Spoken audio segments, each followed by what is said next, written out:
When I first came in the room, I think I made a pretty big statement, and the directors asked me to just sit back for a while and watch, and that was really helpful because the room is really for the children, it's not for the adults.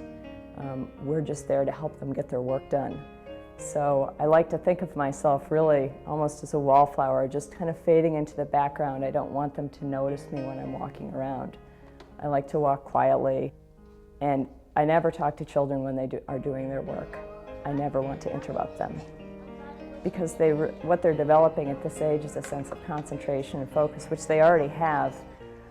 But if you interrupt them, it takes away from the value they're getting from the work they're doing. So it's not fair to them. And if I don't understand what they're doing, or if I'm interested, I can always talk with the directress at the end of the day, and she can explain to me how to use it.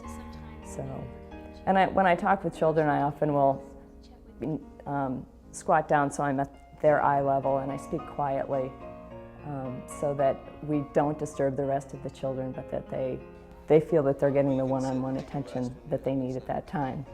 And then when the conversation is done, I'll stand up and they can move on to whatever next work they're going to do.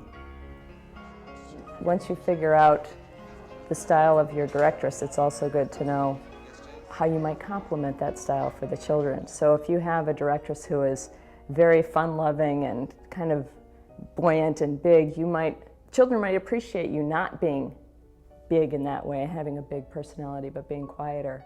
Or if you have a director or directress who's very serious and focused, the children might like someone who's a little bit more fun-loving. Not that you'll get a lot of room for that in the classroom, but out on the playground, at times when you can socialize more with the children. It's nice to have a balance for the children. I like to go around the room and look at all the shelves and take a closer look to see if things are getting dirty because they've been handled.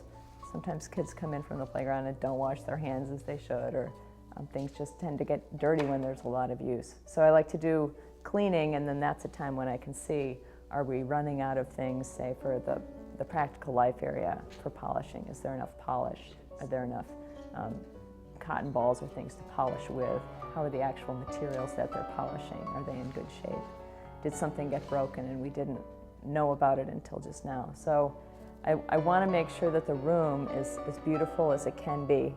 We like to keep it beautiful as if it's always that way, but really it starts beautiful and then you're always kind of lifting it back up to its beauty at the end of the day. And so for some of the writing shelves for the metal inset work, there might be paper, and making sure the pencils are sharpened for the children.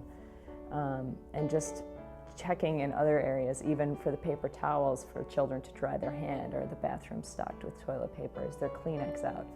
All of these little things, if they come during the day and children don't have what they need, then it gets in the way of them being able to smoothly go about their work. So I really like to make sure the room is as perfect as possible before I leave.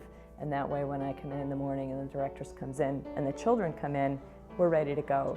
There's nothing left to do, and we can start the day in a relaxed and positive way.